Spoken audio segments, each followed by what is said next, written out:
ಓಂ ಸ್ವಾಮಿ ಶರಣಮಯ್ಯಪ್ಪ.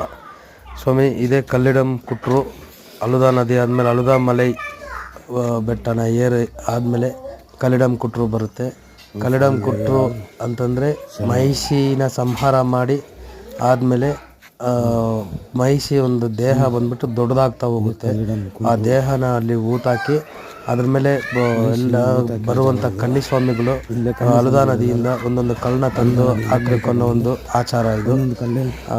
ಆ ಕಲ್ಲು ಹಾಕಿದಾಗ ಏನಾಗುತ್ತೆ, ಆ ದೇಹ ಅನ್ನೋದು ಬೆಳಿದಂಗೆ ಹೋಗುತ್ತೆ. ಹಂಗಾಗಿ ಇದನ್ನ ಕಲ್ಲಿಡಂ ಕುಟ್ರು ಅಂತ ಹೇಳ್ತಾರೆ. ಇಲ್ಲಿಂದ ಮುಂದಕ್ಕೆ ಇವತ್ತು ಹೋಗ್ಲಿಕ್ಕೆ ಆಗಲಿಲ್ಲ, ಯಾಕಂದರೆ 5 ಗಂಟೆಗೆ ಇವಾಗ ಹೊಸ ರೂಲ್ಸು. 5 ಗಂಟೆಗೆ ಎಲ್ಲ ಗೇಟ್ಗಳು ಕ್ಲೋಸ್ ಮಾಡ್ತಾವ್ರೆ. ಇವತ್ತು ಇಲ್ಲೇ ಆಲ್ಟಾಗಿ ನೆಕ್ಸ್ಟ್ ಮುಂದಿನ ಪ್ರಯಾಣ ಸ್ಟಾರ್ಟ್ ಮಾಡೋಣ. ಇಲ್ಲಿ ಇದೆ ಇವಾಗ ಇಲ್ಲೇ ಕಲ್ಲಿಡಂ ಕುಟ್ರು ತಾವರ ಇಲ್ಲೇ ಮಲ್ಕೊಳ್ಳೋಕ್ಕೆ ತಲೆಗೆ 100 ರೂಪಾಯಿ, 50-100 ರೂಪಾಯಿ ಚಾರ್ಜ್ ಮಾಡ್ತಾವ್ರೆ. ಕೊಟ್ಟು ನಾವಿಲ್ಲೇ ಸ್ಟೇ ಮಾಡೋಣ. ಸ್ವಾಮಿ ಶರಣಮಯ್ಯಪ್ಪ.